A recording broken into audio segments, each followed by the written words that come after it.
Police की जराइम पेशा अनासर पर गिरफ्त कमजोर होने के बाद चोर और डाकू रात की तारीकी के साथ अब दिन दिहाड़े वारदातें कर रहे हैं। इंफॉर्मेशन होती है इनके पास, ऐसे थोड़ी आते हैं, उनको पता है किसी बिल्डर ऑफिस के अंदर आ रहे हैं। सामने जो डकैत थे उन्होंने मैगजीन खत्म करके दोबारा मैगजीन लोड करके मारा। मैंने अपनी आंखों के सामने मैंने अपने भाई को गोली खाते हुए दी। जो हमारे साथ हुआ वो किसी और के साथ ना हो, कि किसी और का माँ का लाल ये किस तरह छीन लेते हैं ये समझ में नहीं आता। ये इनके पास दिल नहीं होता है।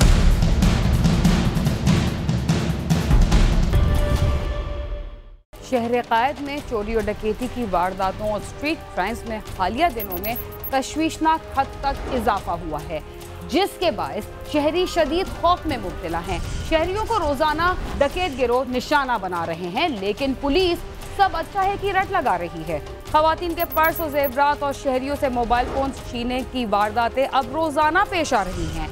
स्ट्रीट क्राइम्स में इजाफा पुलिस के महकमे पर एक सवालिया निशान बनता जा रहा है। कराची में पुलिस की जानिब से स्ट्रीट क्राइम्स के खिलाफ खुसूसी मुहिम का ऐलान तो किया जाता है और रोजाना बीसियों डकैतों और स्ट्रीट क्राइम से मुलविस अफराद की गिरफ्तारी के दावे भी किए जाते हैं, लेकिन इस शहर में लूटमार की वारदातें इसी तसलसल से जारी हैं। अब तो शहरियों की जान भी उन डाकुओं से महफूज नहीं और इस संगीन सूरत हाल में कोई वाज़े बेहतरी नजर नहीं आ रही। माजी में शहर में अमन व अमान की बदतरीन सूरत हाल की निस्बत गुज़िश्ता दिनों कानून नाफिज करने वाले इदारों की कार्रवाइयों के बायस कुछ अरसे के लिए हालात में थोड़ी बेहतरी नजर आना शुरू हुई थी, मगर फिर जराइम पेशा अनासर और गिरोह बड़े पैमाने पर छीना जब्ती और स्ट्रीट क्राइम्स की वारदातों में बिला खौफ खतर मुलविस हो गए हैं, जिसके बायस आम शहरियों में अदम तहफ़्फ़ुज़ का एहसास पैदा हो रहा है और कारोबारी तबका भी परेशान है। दुकानदारों को न सिर्फ लूटा जा रहा है बल्कि उनकी जान भी ली जा रही है। ऐसा महसूस होता है कि शहरियों का कोई पुरसाने हाल नहीं। इस सूरत हाल के बायस अवाम के अंदर शदीद बेचैनी और खौफ फैल रहा है। ये भी एक तल्ख हकीकत है कि अगर जराइम पेशा अफराद पकड़े जाते हैं तो केस इतने कमज़ोर बनाए जाते हैं कि मुल्ज़िमान सज़ा से बच जाते हैं। अब ताजिर तो कहते हैं कि इस शहर में कारोबार जान हथेली पर रखकर किया जा रहा है। मुल्क भर में लगता है कि डाकू सड़कों पर दंदनाते फिरते हैं और जदीद टेक्नोलॉजी के होते हुए भी पुलिस उनको गिरफ्तार करने में नाकाम दिखाई देती है।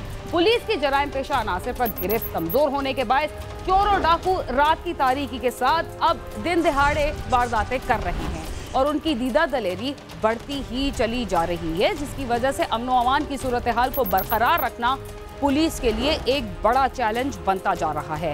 डाकुओं की दीदा दलेरी ऐसी बढ़ गई है कि वो दिन दिहाड़े घरों में घुसकर डकैती कर रहे हैं। रुख करते हैं कराची का, जहां आज़ाद घूमने वाले डाकू इस शहर में सैकड़ों शहरियों की जान ले चुके हैं। हालिया दिनों में कराची में डाकुओं की सबसे महफूज अमाजगाह और पसंदीदा मकाम सुरजानी टाउन है और यहाँ डकैती की तवातुर से वारदातें पेश आ रही हैं। कुछ अर्सा कबल एक स्टेट एजेंसी में लूट मार करने वाले डाकुओं ने फायरिंग करके 25 बरस के बॉडी बिल्डर चैंपियन नौजवान को कत्ल कर दिया, जिसकी इस साल शादी होने वाली थी।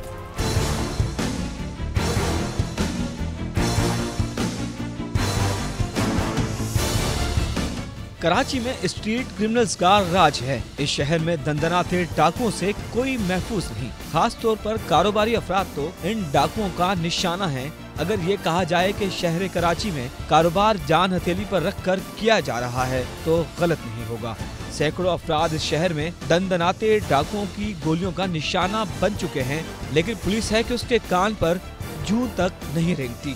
कराची का इलाका सुरजानी टाउन तो ऐसा लगता है कि डाकुओं की आमाजगाह और महफूज ठिकाना बन गया है। इस इलाके में रोजाना की बुनियाद पर स्ट्रीट क्राइम के दर्जनों वाकयात रिपोर्ट होते हैं, लेकिन अफसोसनाक बात यह है कि मुल्ज़िमान पुलिस की गिरफ्त से कोसों दूर नजर आते हैं। कराची के इलाके सुरजानी टाउन सेक्टर 7A में कायम स्टेट एजेंसी में 4 डाकू दाखिल हुए और उन्होंने वहां मौजूद अफराद को यरगमाल बनाकर पहले दफ्तर के दराज और अलमारियां तोड़ी और जब उन्हें वहां से कुछ न मिला तो उन्होंने दफ्तर में मौजूद तमाम अफराद से मोबाइल फोन और दीगर कीमती सामान छीन लिया। स्टेट एजेंसी के मालिक के मुताबिक डाकू उनके ऑफिस में नकद रकम रखे जाने की मुखबरी की इत्तला पर आए थे। इंफॉर्मेशन होती है इनके पास, ऐसे थोड़ी आते हैं, उनको पता है किसी बिल्डर ऑफिस के अंदर आ रहे हैं, तो पहले मोबाइल नहीं लिए, पहले उन्होंने अपना फोकस जिस पे था उस पर किया कि हमें यहाँ से सामान मिलेगा, पर वो हुआ नहीं क्योंकि सुबह 3-4 बजे का टाइम था, लोग आते हैं अमूमन 5 बजे 6 बजे, तो बस ये सिस्टम था। फिर उन्होंने मोबाइल लिए, फिर वो बाहर जाने लगे। इतनी देर में उसने गिलास पता नहीं क्या उसके दिमाग में आया, उसने गिलास मारा उनको, एक गिर गया, उसने पकड़ा, उसको मारा भी, फिर सामने वाले ने फायर कर दिया। बेरहम डाकुओं की फायरिंग से हलाक होने वाला मासूम शहरी के बेवजह कत्ल के बाद उसके खानदान पर क्या क़यामत टूटी। इस दिलखराश वाक़े के बाद उस मासूम के घर वाले किस अजियत में हैं, आप खुद ही देखकर अंदाजा लगाएं। एनी शाहिदीन के मुताबिक डाकू स्टेट एजेंसी में लूटमार करके बाहर निकल रहे थे कि इस दौरान एजेंसी में मौजूद फारूक ने टेबल पर रखा हुआ गिलास जाते हुए डाकू को मारा, जो उसके सर पर लगा और वो गिर गया। इस दौरान फारूक ने डाकू को पकड़ लिया तो स्टेट एजेंसी के बाहर खड़े डाकुओं के साथी ने फायरिंग कर दी। फायरिंग से फारूक कंधे पर गोली लगने से जख्मी हुआ। जख्मी को अस्पताल मुंतकिल किया जा रहा था कि वो रास्ते में जख्मों की ताब न लाते हुए चल बसा। वो तकरीबन 4 डकैत थे, तब मैं अंदर गया था, तकरीबन 4-5 डकैत थे। तो मैं तब वहाँ पे था, तब मैं अंदर गया, उन्होंने मुझे बिठाया, उन्होंने मेरा मोबाइल लिया, उन्होंने मुझसे दराज तोड़ने की सब चीज़ें कोशिश की। वो मोबाइल लेके जाने लगे कि ना ये, मैं तब गेट पे ही खड़ा था, फारूक मेरे पीछे ही था। उसने गेट खोला, पीछे से गिलास खींच के मारा, उसने डकैत को पकड़ने की कोशिश करी, उसने सब चीज़ें करी। मैं साथ था फारूक भाई के, मैंने उसको रोका, मैंने उसको हटाया, मैं खुद गाड़ी के पीछे था, वो उसको हटाया।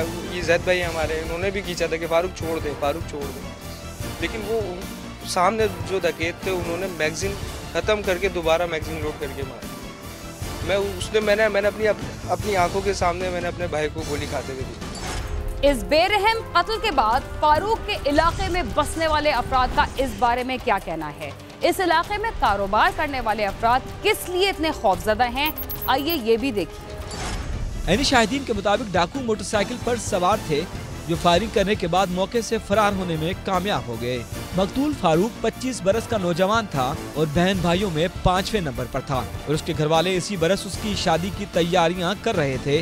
मकतूल के भाई का कहना है कि उनकी जिंदगी तो तबाह हो गई, उस पर उनके खानदान पर क्या गुजर रही है वो बयान नहीं कर सकते। खुदारा इस जुल्म को रोका जाए। भाई था वो 5वें नंबर पर था और उसकी तकरीबन 25 साल उम्र थी। मोहम्मद फारूक उसका नाम था और शादी उसकी इसी साल होनी थी उसकी शादी। बस क्या कह रहे हैं अब मेरे घर मुझसे पूछे कि मैं मेरे पर जो गुजरी है, मेरे घर वालों पर जो गुजरी है, ये मैं जानता हूँ। वो थे फारूक भाई के साथ होते थे जैद भाई, वो मौजूद थे। वो उन्हें अपनी गाड़ी में लेकर हॉस्पिटल लेके गए, वो यहीं पे इंतकाल कर गए थे क्योंकि उनके गर्दन में गोली लगी थी, जो मौके पर ही उनकी शहादत हो गई थी। तो जैद भाई थे, फारूक भाई के साथ होते थे। मकतूल फारूक रफीक बॉडी बिल्डर था और कराची चैंपियन समेत मिस्टर सेंट्रल भी रह चुका था। मकतूल के भाई के मुताबिक बॉडी बिल्डिंग में जब उसका कैरियर उन्हें नजर न आया तो उन्होंने उसे स्टेट एजेंसी के कारोबार में अपने साथ मिला लिया था। फारूक मेरा छोटा भाई था, पहले वो बॉडी बिल्डिंग करता था, काफ़ी टाइम तक उसने मेहनत की पर उसको कुछ हासिल वसूल नहीं हुआ। मैंने बोला तुम छोड़ दो, तुम मेरे पास आ जाओ। फिर मैंने उसको अपने ऑफिस में मेरे साथ काम करता था और बस यही था कि उसको जुनून तो बहुत था बॉडी बिल्डिंग का, पर हमने करने नहीं दिया उसको क्योंकि हासिल वसूल कुछ नहीं था उसको।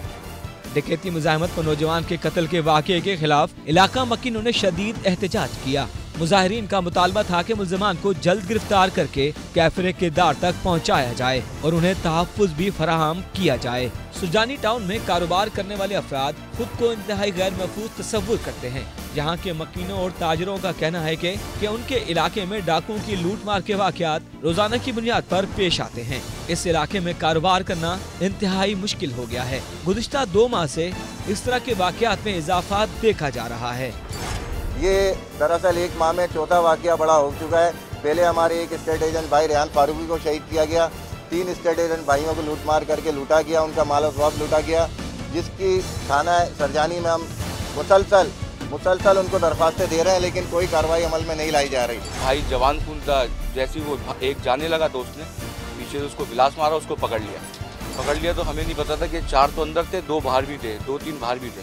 तो बाहर वाले ने फायर किया और उसके डायरेक्ट यहाँ पर आके लगा तो मेरा भाई शहीद हो गया। मकतूल फारूक के लवाहिकीन जाहिर है गम से निढाल हैं। उनकी तो दुनिया ही उजड़ गई। इस दिल खराश वाक़े के बाद इस मुतासरा खानदान का क्या मुतालबा है, आइए आप भी सुनिए। मकतूल के भाई का कहना था कि इस तरह के वाकयात आम हैं। वो डाकुओं के रहम करम पर जिंदगी गुजार रहे हैं। जो पैसा कमाने लगता है वो डाकुओं की नजर में आता है और फिर मारा जाता है। मकतूल के लवाहिकीन और दोस्तों का कहना है कि उन्हें इंसाफ फराहम किया जाए और इस तरह के वाकयात को रोका जाए ताकि माओं की गोदें उजड़ने से महफूज रहें। जो हमारे साथ हुआ वो किसी और के साथ ना हो। ये किसी और का माँ या लाल ये किस तरह छीन लेते हैं ये समझ में नहीं आता। ये इनके पास दिल नहीं होता, इनके पास दिल नहीं होता। इनके पास हमारे पुलिस वालों से, मेरी वज़ीर आला सिंध से, मेरी प्राइम मिनिस्टर से, मेरी DG ISPR से अपील है कि मेरे भाई को जल्द से जल्द इंसाफ मिले और किसी दूसरे के साथ ना हो जाए। शहर कायद में डकैती और चोरी की वारदातों में खतरनाक हद तक इजाफा हो गया है। आए दिन कोई न कोई डकैती की खबर सामने आती रहती है, जबकि पुलिस और इंतजामिया इन वारदातों पर काबू पाने में नाकाम नजर आ रही हैं।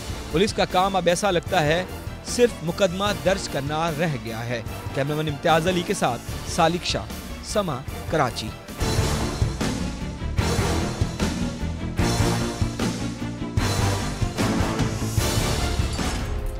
एक नौजवान से जीने का हक छीनने वाले ये बेरहम दरिंदा सिर्फ डाकू ये भी नहीं सोचते कि उनके इस अमल से ना सिर्फ लोगों की जमा पूंजी चली जाती है जिसके लिए उन्होंने मेहनत मजदूरी की होती है, बल्कि वो चीज भी छीन ली जाती है जो कि अनमोल होती है, यानी इंसानी जान।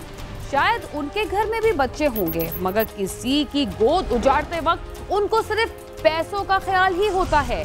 किसी की मेहनत की कमाई छीनने वाले ये दरिंदे कितने लोगों के घर उजाड़ चुके हैं इसका अंदाजा भी कोई नहीं लगा सकता। प्रोग्राम क्राइम सीन में वक्त हुआ एक मुख्तसर से वक्फे का, जिसके बाद हम दोबारा आपके साथ होंगे। तब तक आप समा के साथ ही रहें। क्राइम सीन में एक बार फिर खुशामद।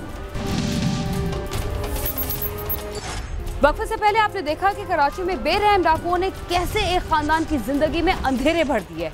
अब हम रुख कर रहे हैं रावलपिंडी का, जिसके बारे में कुछ बरसों पहले ये तासुर था कि यहाँ जराइम की तादाद बाकी शहरों से कम है, मगर हकीकत इसके बरक्स ही दिखाई देती है। ये तो आप जानते ही हैं कि डकैती की वारदातें संगीन तरीन जराइम में शुमार होती हैं। बदकिस्मती से डकैती की वारदातें करने वालों को पुलिस पकड़ती तो है, लेकिन किसी भी वजह से उनको कम सजा होने के बायस ये जल्द ही जेल से बाहर आ जाते हैं। मगर कम से कम भी पहली दफा डकैती करने वालों के लिए 5 साल कैद की सजा होती है और ज्यादा से ज्यादा उम्र कैद होती है। ताहम डाकू कैसे कम वक्त में बाहर आ जाते हैं ये एक मुअम्मा है, मगर जेल में वक्त गुजारने के बाद वो पहले से भी ज्यादा मुनज़्ज़म होकर वारदातें करते हैं। और तो और जेल में जाकर ये लोग निडर किस्म के जराइम पेशा अफराद को भी अपने साथ मिला लेते हैं। थाना सिविल लाइन ने एक ऐसे गिरोह के 2 अरकान को गिरफ्तार किया है जो पंजाब और KP में 22 से ज़ायद वारदातें कर चुका है। इस गिरोह में एक खातून भी शामिल हैं जो कि खास तौर पर बैंक से रकम निकलवाने वाले अफराद की रेकी करती थी और अपनी मालूमात अपने साथियों तक पहुंचाती थी, जिसके बाद उसके साथी इन अफराद को लूट लेते थे। ये खातून भी जेल से ही इनके साथ शामिल हुई थी। ये गिरोह इस खातून समेत 9 अरकान पर मुश्तमिल है। इस गिरोह की मजीद तफसीलात जानते हैं।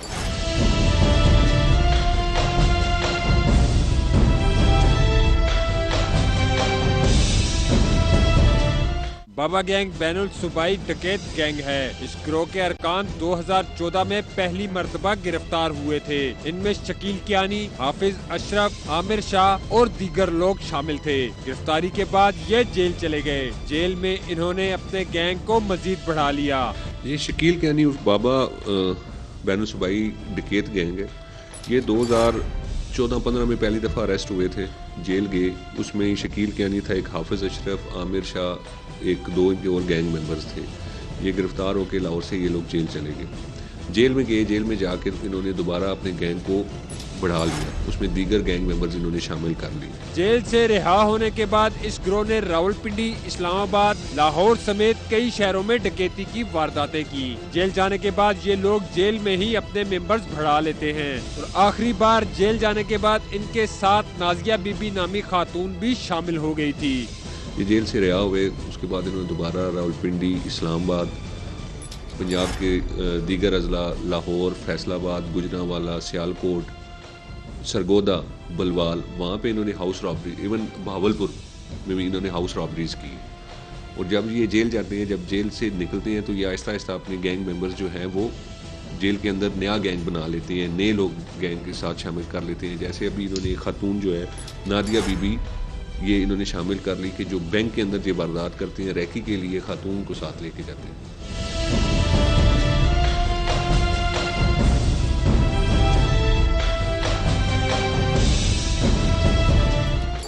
इस गिरोह के अरकान डकैती में करोड़ों रुपए मालियत के जेवरात और नकदी लूट चुके हैं और लूटी हुई रकम से उसके अरकान जमीन खरीदते हैं या फिर बैरून मुमालिक अपने कारोबार में सरमायाकारी करते हैं। कुछ माह कबल जुड़वा शहरों में डकैती की वारदातों में खतरनाक हद तक इजाफा हुआ, जिसके बाद पुलिस की तमाम किस्म की टीमों को मुतहरिक किया गया और ये भी चेक किया गया कि पुराने वारदातियों में से कौन कौन इस वक्त जेल से बाहर है। इस गिरोह के तमाम मेंबरान जेल से बाहर थे, फिर इनका खोज लगाकर इन्हें गिरफ्तार किया गया तो मुतासरा अफराद ने भी इन लोगों को शनाख्त कर लिया। 2020 के स्टार्ट में जब ये हाउस रॉबरी की वेव दोबारा आई है तो उसमें रावलपिंडी, चूँकि इस्लामाबाद पिंडी के साथ जो है वो शहर है, जुड़वा शहर है, हमारी इस्लामाबाद पुलिस के साथ कोऑर्डिनेशन रहती है। पंजाब में दीगर हमारी जो बैचमेट्स हैं, हमारी पुलिस है, उनके साथ हमारी कोऑर्डिनेशन रहती है। शकील कियानी जो सबका ये गैंग चलान हो चुका है, वो भी जेलों से, सब पूरे पंजाब की जेलों से हमने चेक किया कि ये कितने गैंग मेंबर जेल में और कितने जेल से बाहर हैं।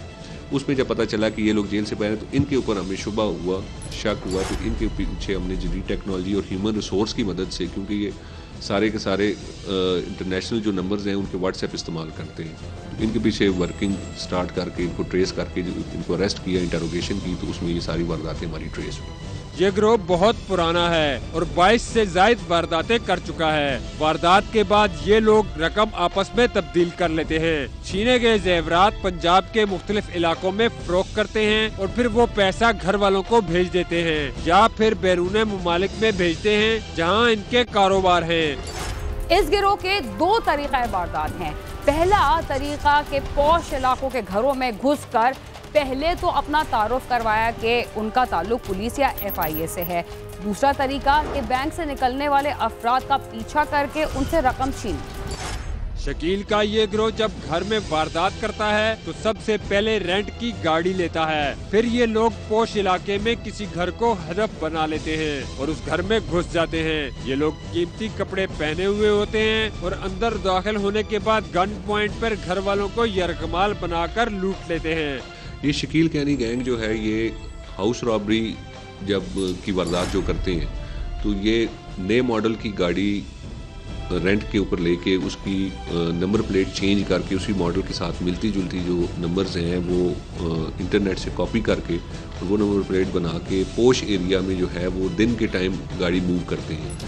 इस गिरोह का दूसरा तरीका वारदात बैंक का है, जिसके लिए इन्होंने एक नादिया नामी खातून को साथ मिलाया है। ये मुख्तलिफ बैंकों में चले जाते हैं और वहाँ चेंज लेने के बहाने बैठ जाते हैं, फिर वहीं अपना हदफ तलाश करते हैं। इस काम में नादिया सबसे आगे होती है। हदफ मुकर्रर करने के बाद गिरोह के उन अरकान को हुलिया बताया जाता है जो बैंक के बाहर गाड़ी में मौजूद होते हैं। फिर ये गाड़ी का पीछा करते हैं और सुनसान जगह पर रोककर उसके साथ वारदात करते हैं। दूसरा तरीका जो इनका बैंक का है उसमें इन्होंने एक नादिया बीबी नाम की खातून को अपने गैंग में शामिल किया है और ये जो मुख्तलिफ बैंक्स हैं बड़े शहरों के, उस बैंक के अंदर ये चले जाते हैं, जाके टोकन लेके पैसे चेंज करवाने के बहाने वहाँ पे बैठ जाते हैं हॉल में और वेट करते हैं, वॉच करते हैं कि जो काउंटर से लोग पेमेंट कैश करवा रहे हैं, टारगेट में जिसके पास ज़्यादा अमाउंट हो, मुद्दई अकेला हो या 2-3 लोग हों उसके साथ, उसको ये टारगेट करके और बाहर जो गैंग मौजूद होता है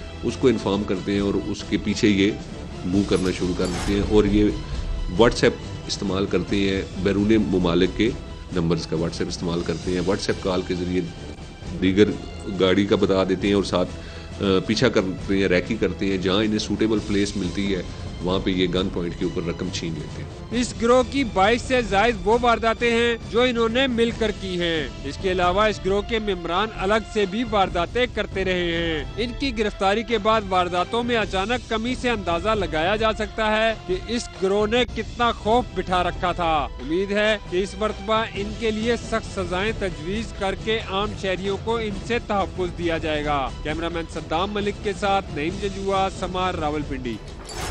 आपने आज के प्रोग्राम में देखा कि डाकुओं के हाथों कोई भी किसी भी जगह महफूज नहीं। ना तो उनको जल्दी गिरफ्तार किया जाता है और ना ही उनकी सजा 5 साल या उम्र कैद होती है, जिसकी वजह से वो मजीद निडर होकर पहले से ज्यादा खतरनाक मुजरिम बनकर जेल से निकलते हैं। इसके साथ ही क्राइम सीन अपने इख्तिताम को पहुंचता है। अगर आप हमसे रब्ता करना चाहते हैं तो हमारा पता है cs@समाज.tv। इसके अलावा आप ट्विटर, फेसबुक और यूट्यूब पर भी हमसे रब्ता कर सकते हैं और हमारा प्रोग्राम भी देख सकते हैं। बीना खान और क्राइम सीन की टीम को इजाजत दीजिए और देखते रहिए समा।